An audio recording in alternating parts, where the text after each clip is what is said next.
Hello दोस्तों, welcome back to my channel. मैं हूं अमृता और दोस्तों आज मैं ऐसे एक आदमी के बारे में बात करने वाली हूं जिसके लिए अपुनिज भगवान है। ये डायलॉग सही साबित होता है। हायर पावर ये 2018 की साईफाई रिलीज मूवी है जहां एक साइंटिस्ट एवरेज इंसान को कैसे शक्तियां देके भगवान बनाता है, इसकी ये मिस्ट्री है। इस मूवी की डायरेक्शन मैथ्यू सैंटो ने की है। एक स्मॉल बजट फिल्म होने के बावजूद इस मूवी के VFX किसी बिग बजट मूवी से कम नहीं है। मूवी के स्टार्टिंग में दोस्तों हम कंट्रोल नाम के एक साइंटिस्ट को देखते हैं। दोस्तों इस साइंटिस्ट का ये अजीब नाम इसके आविष्कार के कारण पड़ा था। इसके आविष्कार के बारे में हमें जल्द ही आगे पता चलता है। कंट्रोल को उसके कंप्यूटर पैनल पे एक इनक्रिप्टेड ऑडियो मैसेज रिसीव होता है और इमीडिएटली स्क्रीन पे एक बाइनरी फेस आ जाता है जो कंट्रोल को कहता है कि तुम्हारा आविष्कार जो कि गवर्नमेंट ने बैन कर दिया है उसे एक्टिवेट करने का वक्त आया है। कंट्रोल प्रोजेक्ट एक्टिवेट करने का कारण पूछता है तो बाइनरी फेस कहता है कि अभी जल्द ही दुनिया की तबाही होने वाली है। आगे वो बाइनरी फेस कंट्रोल को इंस्ट्रक्शन देता है कि उसे एक डिस्ट्रक्टिव नेचर का कैंडिडेट ढूंढना है और कंट्रोल अपना एक प्रोग्राम शुरू करता है जहाँ पे दुनिया के सारे लोगों को वो साइकोलॉजिकली स्कैन करता है जिसमें से उसे डिस्ट्रक्टिव स्वभाव के 900 कैंडिडेट मिलते हैं और फिर उनके DNA स्कैन किए जाते हैं। इसी समय दूसरी जगह पे हम देखते हैं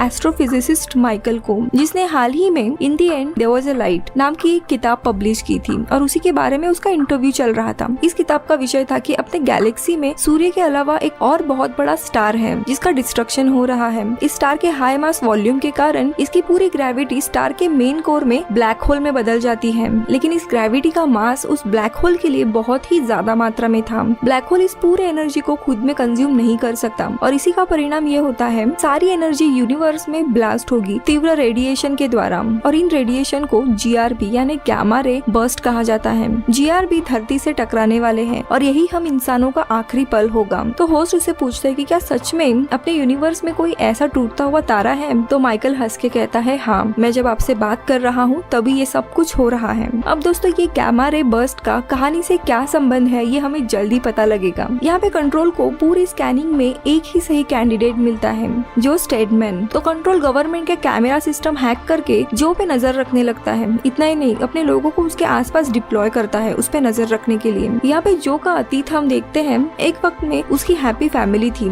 उसकी पत्नी और 2 बेटियां जोई और रिया नाम की। लेकिन पत्नी को कैंसर होने के कारण वो गुजर जाती है और जो टूट पड़ता है। तभी उसकी बेटियां टीनेजर थी। अपने बेटियों को संभालने के बजाय वो उन्हें छोड़ के शराब के नशे में डूब जाता है। जोई और रिया इन दोनों को भी उसकी ज्यादा जरूरत, लेकिन वो पूरी तरीके से स्वार्थी बनता है और उन दोनों को भी अपने रास्ते छोड़ के चला जाता है। इसका परिणाम ये होता है कि रिया जो अपने पिता से क्लोज थी वो डिप्रेस हो जाती है और एक बुरी संगत के कारण नशे की लत लगती है। वो जोई के साथ भी कांटेक्ट में नहीं थी। तो दूसरी जगह पे जोई अपना नर्सिंग का करियर परस्यू कर रही थी। अब बात है आज के समय की जहाँ पे जो अक्सर साइकाइट्रिस्ट की हेल्प लेता था ताकि वो अपने डिप्रेशन से बाहर आ सके और अपने बेटियों के साथ सुलह करके वापस एक हैप्पी फैमिली बनाए। लेकिन जोई को अपने पिता से कोई रिलेशन नहीं रखना था तो रिया का कोई अता पता नहीं था। वो अपने बॉयफ्रेंड के साथ हमेशा नशे में रहती। यहाँ पे जोई माइकल जो एस्ट्रोफिजिसिस्ट था उसके साथ रिलेशन में थी। एक दिन वे दोनों लाइब्रेरी में जाते हैं और मेकआउट के दरमियान मेडिकल की कुछ किताबें गिर जाती है। माइकल वो किताब उठाता है तो जोई उसे कहती कि एक लाइन पे तुम हाथ रखना, तुम्हारा नसीब क्या है ये हम देखते हैं। तो वो लाइंस पढ़ता है जिसका अर्थ ऐसा होता है कि अपने शरीर में वायरस इन्फेक्शन स्प्रेड के दौरान हमारे इम्यून सिस्टम के कुछ सेल खुद का बलिदान देके वायरस इन्फेक्शन को मार डालते हैं, जिसमें इम्यूनिटी सिस्टम के वो सेल खुद भी मारे जाते हैं। इसी कारण से हम इंसान आज जिंदा बचे हैं। सैक्रिफाइस के इस प्रोसेस को मेडिकल टर्म में अपोप्टोसिस कहते हैं। दोस्तों ये लाइन सुनने में तो काफी साधारण लग रही है, लेकिन हमारे मूवी के प्लॉट से ये लाइन काफी जुड़ी हुई है जो कि हमें मूवी के आखिरी में पता लगता है। ये दोनों फिर लाइब्रेरी से निकलते हैं एंड वहाँ पे जो हिम्मत करके जोई से मिलता है, लेकिन उसे जो से बात नहीं करनी थी। तो जो एक छोटा सा गिफ्ट उसके पर्स में डालता है। ये देख के माइकल और जो की हाथापाई होती है जिसमें जो खुद माइकल को पंच मारता है और माइकल ब्लीड करने लगता है। इस पूरे कारनामे के कारण जोई वापस गुस्सा हो जाती है, वहाँ से निकल जाती है। यहाँ पे जो वापस डिप्रेस होता है कि वो अपने फैमिली को टुगेदर नहीं ला सकता और रिग्रेट करने लगता है और पास्ट में बार बार उसे अपनी वाइफ याद आती है। रात के समय में वो शराब के नशे में डूबता तभी कंट्रोल के कुछ आदमी आके उसे बेहोश करके किडनैप करते हैं। जो को कंट्रोल के लैब में लाया जाता है और उसके ऑप्टिक नर्व में एक डिवाइस प्लेस किया जाता है। डिवाइस के कारण अब जो कुछ भी कर रहा है वो कंट्रोल खुद देख और सुन सकता है। इतना ही नहीं, अगर कंट्रोल को कुछ स्पेसिफिक चीज जो को दिखानी या सुनानी हो तो कंट्रोल जस्ट उस डिवाइस में वो डेटा फीड करता और जो को वो सारी चीजें आंखों के सामने दिखाई देती थी। यानी बेसिकली अब जो पूरी तरीके से कंट्रोल के नियंत्रण में आ गया था। जो एक अनजान लोकेशन पे उठता है उसका दिमाग फटा जा रहा था, कंट्रोल उस डिवाइस के थ्रू उससे बात करने लगता है और उसे बताता है कि तुम्हारी पत्नी जब गुजर गई थी तब तुम ईश्वर से प्रार्थना कर रहे थे कि मैं क्या करूँ आगे, मुझे राह दिला दो, लेकिन आज मैं खड़ा हूँ, मैं तुम्हारी मदद करूंगा, मैं तुम्हें राह दिखाऊंगा ताकि तुम अपने परिवार को प्रोटेक्ट करो। वहाँ पे उसे एक ब्रीफकेस मिलती है जिसमें गन थी। तभी वहाँ पे मिस सैबी नाम की एक औरत आती है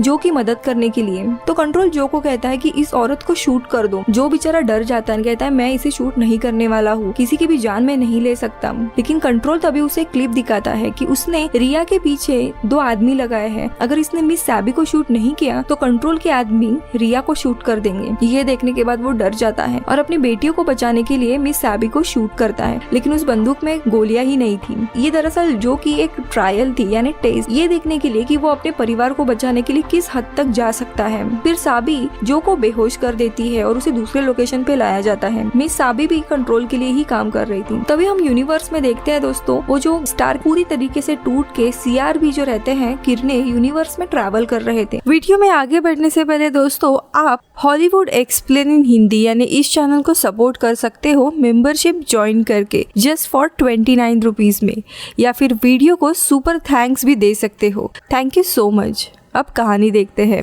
जो कि ट्रायल 2 नाम की दूसरी टेस्ट शुरू हो जाती है, कंफर्मेशन। जो को एक पेटी में बंद किया जाता है उसके फोन के साथ, तो वो इमीडिएटली 911 को कॉल करता है। जो ऑपरेटर फोन उठाती है वो भी कंट्रोल से मिली हुई थी और वो जो को कहती है कि अगर तुमने वापस अथॉरिटी को कांटेक्ट किया तो तुम्हारी बेटियां मारी जाएगी। और दोस्तों यहाँ पे हमें कंट्रोल के बारे में पता लगता है कि ये कोई मामूली साइंटिस्ट नहीं था, इसके पास काफी high tech computers, security forces, police forces, 911, ये ऐसे कई हद तक बड़े बड़े लोग मिले हुए थे, क्योंकि इनके अलावा ये सब कुछ पॉसिबल नहीं था। जो रो के हाँ कहता है कि वो अथॉरिटी को कांटेक्ट नहीं करेगा। फिर उसे उस पेटी से निकाला जाता है। सामने ही उसकी कार थी जिसमें उसे एक बैग मिलता है जिसमें एक टैबलेट था और रेडलॉक जो कि वेपन मैन्युफैक्चरिंग कंपनी के प्रेसिडेंट चार्ल्स मार्ग्रे की इमेज उस पे आती है। चार्ल्स मार्ग्रे ने यूएस गवर्नमेंट के साथ मिलके मुजाहिदीन इस ग्रुप को सपोर्ट किया था कुछ सालों पहले, ताकि अफगानिस्तान में जो सोवियत की आर्मी है उसे मार सके। लेकिन मुजाहिदीन को सपोर्ट करने के कारण ही आज इतने सालों के बाद मुजाहिदीन एक बहुत बड़ा टेररिस्ट ग्रुप बन गया था जो यूएस पे भी अभी भारी पड़ रहा था। इसी बात से कंट्रोल को काफी गुस्सा था।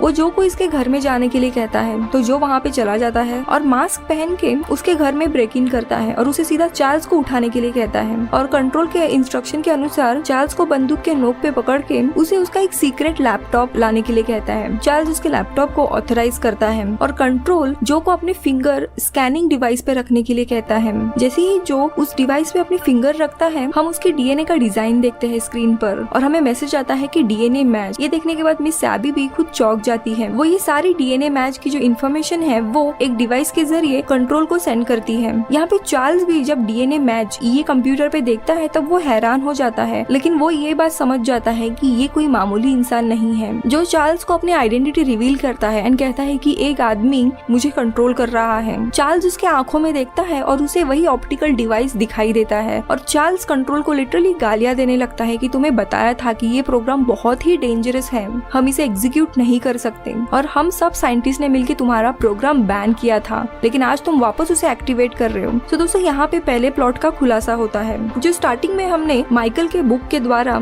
जीआरबी रेस के बारे में सुना था वो दरअसल एक सच बात थी। एक टूटते हुए तारे के कारण इतनी ज्यादा एनर्जी पूरे यूनिवर्स में फैल रही थी जो इस पूरे पृथ्वी को तबाह कर सकती थी। ये बात कंट्रोल नाम के साइंटिस्ट को पता लग गया था और उसने एक डीएनए स्कैनिंग का प्रोग्राम बनाया था। वो ऐसे एक डीएनए के तलाश में था जो काफी पावरफुल हो, लेकिन गवर्नमेंट इस पूरे प्लान को बैन कर देती है। अब गवर्नमेंट इस प्लान को बैन क्यों करती है, ऐसा क्या खतरा है, ये मूवी में हमें थोड़ी देर में ही पता लगता है। यहाँ पे चार्ल्स जो को मारने ही वाला था, लेकिन तभी मिस सैबी एक ड्रोन के थ्रू चार्ल्स को वहीं पे मार देती है और जो को वहाँ से निकलने के लिए कहती है। इसके थ्रू दोस्तों ये तो हमें पता चल गया था कि कंट्रोल का जो प्रोग्राम था वो बहुत ही खतरनाक था। आगे फिर कंट्रोल के इंस्ट्रक्शन के अनुसार जो चार्ल्स का थंब निकालता है और एक बैग में लेके उसके वेपन मैन्युफैक्चरिंग कंपनी रेडलॉक फैसिलिटी में आ जाता है। यहाँ पे जो को कंट्रोल केमिकल मास्क पहनने के लिए कहता है जो कि उसके बैग में ही था। वो अंदर जाने के बाद वो मास्क पहनता है और दोस्तों तभी दूसरी जगह पे सैबी मिलिट्री की ड्रोन जो रहते हैं उसके थ्रू एसी वेंट में B-19 नाम का जहरीला गैस फैला देती है। ये गैस खुद रेडलॉक कंपनी ने ही मैन्युफैक्चरिंग किया था। अब एसी वेंट के थ्रू दोस्तों ये पूरा गैस हर जगह स्प्रे हो जाता है, जिसके कारण इस फैसिलिटी में जितने भी लोग थे वो एक एक करके तड़प तड़प के मर जाते हैं। ये देख के जो के होश उड़ जाते हैं एंड वो कह देता है कि मैं तुम्हारी मदद नहीं कर सकता, प्लीज ये सब कुछ जो कर रहे हो वो इधर ही रोको। लेकिन कंट्रोल उसे समझाता है कि हमें एक बड़ा कॉज देखना चाहिए एंड अगर बड़े कॉज के लिए कुछ लोगों की जान जाती है तो उसकी परवाह नहीं करनी चाहिए। लेकिन जब जो मानता नहीं है तब वो उसे वापस ब्लैकमेल करने लगता है और एक इमेज दिखाता है जहाँ पे अभी भी जोई और रिया के पीछे उसके लोग थे और उन्हें कभी भी बंदूक के नोक पे मार सकते थे। उसे 4 मिनट दिए जाते हैं इस फैसिलिटी के मेन कोर में जाने के लिए। उसे खुद पता नहीं था कि ये कोर कहाँ पे है, कैसे जाते हैं, तो कंट्रोल उसे डायरेक्शन देता है। वहाँ पे वो मेन फैसिलिटी में इनकी जो कोर मशीन थी वहाँ पे आता है। कोर मशीन के एक्सेस के लिए चार्ल्स का जो थंब था वो यूज करता है और उससे उन्हें मिस सैबी और कंट्रोल को पूरे लैब की सारी चीजों का एक्सेस मिल जाता है। मिस सैबी दूसरी जगह से कोर के जितने भी जनरेटर थे उसे चालू करती है। दोस्तों यहाँ पे एटम कोलाइडर मशीन थी। कंट्रोल जो को वापस ब्लैकमेल करने लगता है और उसे मशीन के अंदर जाने के लिए कहता है। जो बेचारा डरता हुआ उस मशीन के अंदर जाता है, लेकिन ये मशीन बाहर से लॉक हो जाती है। जो बेचारा भीख मांगने लगता है कि मुझे इस मशीन से प्लीज बाहर निकालो, लेकिन कंट्रोल कुछ भी रिप्लाई नहीं देता और मशीन को ऑन कर देता है। और दोस्तों धीरे धीरे ये मशीन चार्ज होने के बाद जब थ्रेशोल्ड पे जाती है तब ये कोर पूरा इलेक्ट्रोमैग्नेटिक वेव जनरेट करने लगता है। जो का शरीर इस पूरे इलेक्ट्रोमैग्नेटिक वेव से एक्सपोज हो जाता है। और दोस्तों यहाँ पे हमें रिवील होता है कि कंट्रोल ने आखिरकार जो को क्यों चुना था इस प्रोग्राम के लिए। इलेक्ट्रोमैग्नेटिक वेव जो है वो इंसानों के लिए खतरनाक होते हैं। कोई भी इंसान इनके संपर्क में आने के बाद जिंदा नहीं बच सकता। तो वो एक ऐसे सुपर ह्यूमन के तलाश में था जो इलेक्ट्रोमैग्नेटिक वेव के संपर्क में आने के बावजूद मर नहीं सकता और उसे पूरे दुनिया में एक ही इंसान का डीएनए मिलता है, वो था जो। क्योंकि जो का ऐसा सुपर ह्यूमन डीएनए था जो इस सदमे को सह सकता था। यहाँ पे जो को एटम कोलाइडर मशीन में तब तक रखा जाता है जब तक ये सारे जितने वेव्स है वो जो के डीएनए में पूरी तरीके से कंज्यूम नहीं हो पाते और वो उसका पूरा शरीर जो है दोस्तों वो पूरा इन वेव्स को कंज्यूम कर लेता है, पूरी पावर अपने शरीर में समा लेता है। और आखिरी में बहुत बड़े ब्लास्ट के साथ ये फैसिलिटी पूरी टूट जाती है। शहर में इतना बड़ा विस्फोट हो जाता है कि सब लोग डर जाते हैं कि आखिरकार हुआ क्या। तो दोस्तों ये कारण था जिसके वजह से कंट्रोल और उसकी टीम को इस प्रोजेक्ट के लिए मंजूरी नहीं मिली, क्योंकि जब उसे पता चलता है कि जीआरबी रेस पृथ्वी को नष्ट करने वाली है तब वो ये प्रपोज करता है कि हम ऐसा सुपर डीएनए वाला इंसान ढूंढेंगे और उस इंसान को हम इलेक्ट्रोमैग्नेटिक वेव कंज्यूम कराएंगे, जिससे वो इंसान तो बच जाएगा और उसमें काफी ज्यादा सुपर पावर आएगी और उस सुपर पावर का इस्तेमाल करके हम जो ये कॉस्मिक रेज आ रहे हैं उससे बच पाएंगे। एटम कोलाइडर में एक आदमी को डालना और उसका परिणाम टेस्ट करना ये खतरे से खाली नहीं है। कई सारे शहर और पूरी जगह इस ऑपरेशन के टेस्टिंग में तबाह हो सकती है। पता नहीं किस तरीके का विस्फोट होगा या क्या उसके परिणाम होंगे, इसलिए गवर्नमेंट इसके प्रोग्राम को रिजेक्ट कर देती है। लेकिन फिर वो बाइनरी फेस कंट्रोल को कांटेक्ट करता है और इसी के कारण ये दोनों आगे ये प्रोग्राम बनाते हैं। और दोस्तों ये ही कंट्रोल का आविष्कार था कि किसी इंसान को कंट्रोल करके उससे ये काम कराना, इसीलिए उसे कंट्रोल ये नाम दिया गया था क्योंकि वो एक पागल साइंटिस्ट था। अब यहाँ पे विस्फोट के कारण कई सारे पुलिस, गवर्नमेंट के लोग और न्यूज वाले वहाँ पे आ जाते हैं एंड पूरी ब्रॉडकास्ट होती है कि रेड लॉक फैसिलिटी में ऐसा ऐसा विस्फोट हुआ है। जोई और माइकल जब ये टीवी पे देखते हैं तब बेचारी जोई टूट पड़ती है। वो ठीक से उनसे बात नहीं कर पाई, वो बेचारी रोने लगती है और उसकी बचपन की यादें उसके सामने आती हैं। यहाँ पे जो काफी अजीब हालत में अपने ही घर में उठता है, लेकिन वो जगह भी उसे याद नहीं थी। दोस्तों सारी इलेक्ट्रोमैग्नेटिक जो पावर थी वो अभी उसके शरीर में समा गई थी, उसके हर एक डीएनए में वो सारी पावर चली गई थी। इसी के कारण वो सारे रेस शरीर से बाहर आ रहे थे। यहाँ पे कंट्रोल उसे जीआरबी और कॉस्मिक पावर के बारे में बताने की कोशिश करता है कि मैंने तुम्हारे साथ वो चीज की है जिसकी तुम कल्पना भी नहीं कर सकते। मैंने तुम्हें एक बड़े पर्पस के लिए चूज किया है, तुम्हें बस एक ही काम करना है, अपने परिवार को प्रोटेक्ट करना है। और वो रिया का जो बॉयफ्रेंड रहता है निको सोला, उसकी इमेज उसके सामने रखता है, कहता है कि यही वो आदमी है जिसने तुम्हारी बेटी का गलत फायदा उठाया है, जाओ और इस आदमी को कन्फ्रंट करो। उसे उसकी लोकेशन मिलती है एंड वो उस जगह पे जा पहुंचता है। ये जगह काफी अजीब थी, वहाँ पे सेक्स डंजन जैसे काफी सारी चीजें रखी हुई थी, लड़कियां थी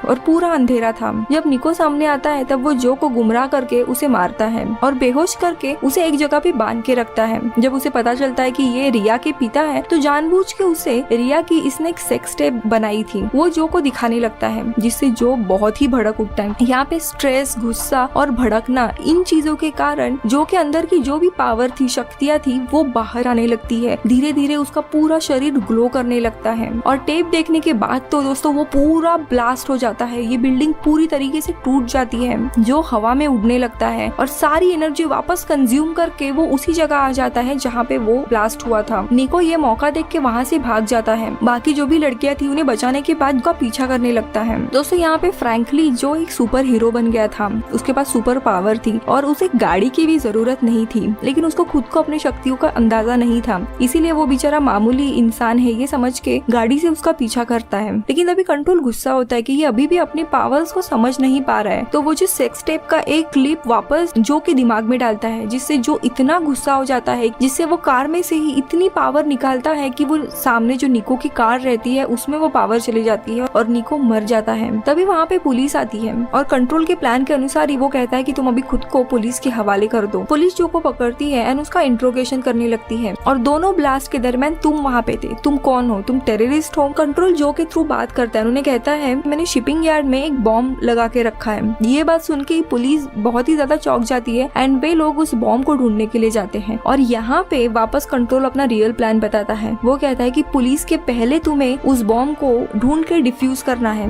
अगर तुम डिफ्यूज नहीं करोगे तो इस शहर के 20,000 लोग मारे जाएंगे। अब यहाँ पे जो वापस अपनी शक्तियों का यूज करके खुद को छुड़ाने के चक्कर में पुलिस स्टेशन की जो बिल्डिंग है वही तोड़ देता है। एक दो पुलिस बेचारे ऊपर हवा में उड़ने लगते हैं और वो एक कार लेके वहाँ से निकल जाता है। यहाँ पे न्यूज ब्रॉडकास्ट भी आ जाती है कि शहर में तीसरा ब्लास्ट हुआ है पुलिस स्टेशन में और जो नाम का जो सस्पेक्ट था वो पुलिस की ही कार लेके भाग गया है। ये देख के जोई और माइकल दोनों भी शॉक हो जाते हैं कि ये कैसे पॉसिबल है। मतलब पहले तो जोई खुश हो जाती है कि उसके पिता जिंदा है, जो को गुस्सा आता है और इसका शरीर वापस ग्लो करने लगता है और पूरी शक्तियाँ बाहर आके इसका शरीर जो है वो हवा में तैरने लगता है और काफी स्पीड के साथ वो जो कंटेनर रहता है शिपिंग यार्ड वहाँ पे चला जाता है। उस कंटेनर को पुलिस के पहले पता करके हवा में उसे लेके जाता है। जो के शरीर का फॉर्म पूरी तरीके से बदल गया था, एक मैग्नेटिक वेव के रूप में ही वो सुपर ह्यूमन की तरह बन गया था। ये सब कुछ नजारा देखने पर बेचारे जो नॉर्मल लोग थे वो देख के चौंक रहे थे, मतलब एक रियल सुपर हीरो उनके शहर में आया है। जो उस कंटेनर को जब हवा में लेके था तभी वो ब्लास्ट करता है, लेकिन इस ब्लास्ट के कारण एक जगह पे रेलवे का एक ब्रिज रहता है वो टूट जाता है और दूसरी जगह पे प्लेन भी क्रैश होने वाला था। और यहाँ पे जो पहली बार अपने पावर का इस्तेमाल करके इलेक्ट्रोमैग्नेटिक वेव से वो ब्रिज सही करता है और दूसरी जगह पे जो प्लेन रहता है उसे भी जमीन पे लैंड करता है। अब शुरू होती है दोस्तों फाइनल फेज। यहाँ पे कंट्रोल जोई और माइकल इन दोनों को किडनैप करता है और ये विजन जो है वो लैपटॉप के जरिए जो को दिखाता है और पहली बार जो अपने पावर्स का शक्तियों का सही तरीके से इस्तेमाल करता है।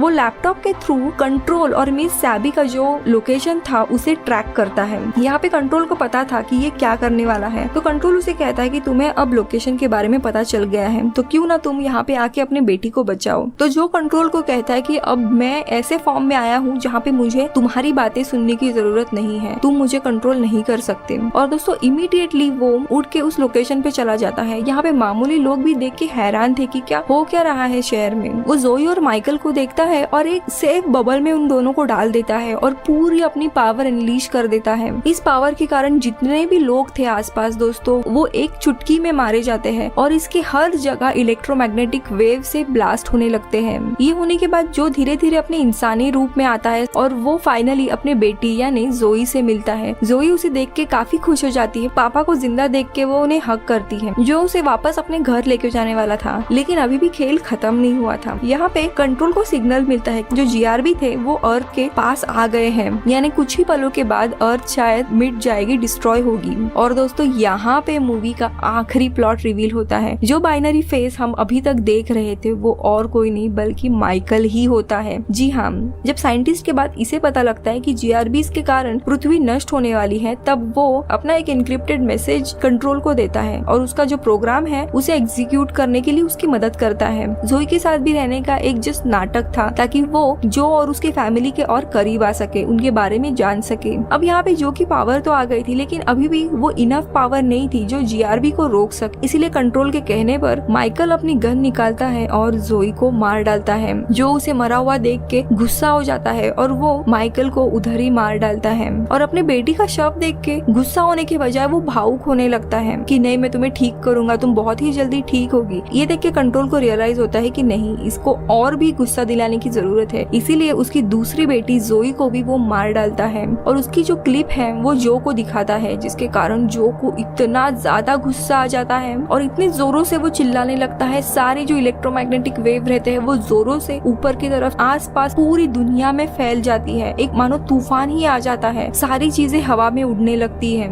आकार में वो इतना ज्यादा बड़ा हो जाता है कि इस धरती के ऊपर भगवान के रूप में वो आ जाता है। वो इस धरती के हर एक चीज को देख सकता था, हर एक इंसान जीव जंतु को सुन सकता था। कंट्रोल उसे कहता है कि मैंने तुम्हें सर्वशक्तिशाली बनाया है, तुम्हें एक हायर पावर यानी एक ईश्वर भगवान मैंने बनाया है। तुम्हारे थ्रू मैंने एक ऐसा ईश्वर बनाया है जो इस पृथ्वी को आने वाले तूफान से बचाएगा। तुम अब जो चाहे वो कर सकते हो। जो इतना गुस्से में रहता है कि वो कंट्रोल को भी मार देता है। पूरी पृथ्वी के इर्द गिर्द एक ऐसा आकार बन जाता है जो हमेशा के लिए धरती की बाहरी चीजों से रक्षा करेगा। और दोस्तों यहाँ पे हमें लाइब्रेरी वाले जो शब्द है उसका अर्थ समझ आता है। लाइब्रेरी वाले दिन माइकल को उसके नसीब के बारे में पता लगता है कि कैसे अपने शरीर के सेल खुद का बलिदान देके इन्फेक्शन या वायरस को मारते हैं। और वैसे ही यहाँ पे कंट्रोल, माइकल, साबिन इन सब ने खुद का बलिदान देके एक ऐसी चीज बनाई थी, एक ऐसा भगवान ईश्वर बनाया था जो आज धरती की रक्षा करने वाला था। हम देखते हैं अंतरिक्ष में GRB की जो किरणें रहती है वो धरती के नजदीक आती है,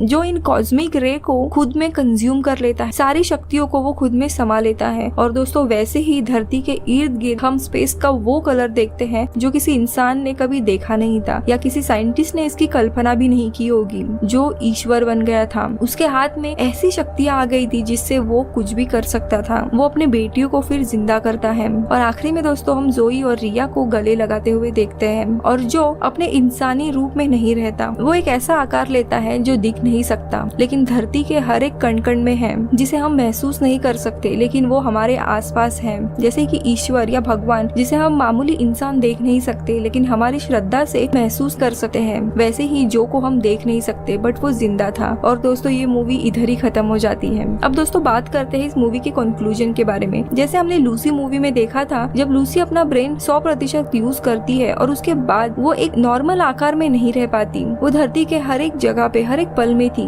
वो अतीत में थी, भविष्य में थी। वैसे ही यहाँ पे जो के एक्सपेरिमेंट के कारण दोस्तों वो एक ऐसे फॉर्म में बदल जाता है जो पास्ट देख सकता है, फ्यूचर देख सकता है, लेकिन हम इंसान उसे देख नहीं सकते। स्टार्टिंग में जो टूटता हुआ तारा दिखाई दिया है वो एक खुद का ही डिस्ट्रक्शन कर रहा था। उसका कंपैरिजन यहाँ पे जो के साथ किया गया है, जो एक डिस्ट्रक्टिव स्वभाव का इंसान था, खुद को और खुद के परिवार को हमेशा चोट पहुंचाता था। अनफॉर्चुनेटली मूवी को लोगों ने ज्यादा रिकॉग्नाइज नहीं किया। ये मूवी स्मॉल बजट थी लेकिन इसका VFX देखने लायक है। मूवी को 5.5 IMDb पे रेटिंग थी। आपको मूवी का एक्सप्लेनेशन कैसा लगा ये मुझे कमेंट सेक्शन में बताइए। मैं मिलूंगी आपसे अगले मूवी में, तब तक के लिए बाय बाय।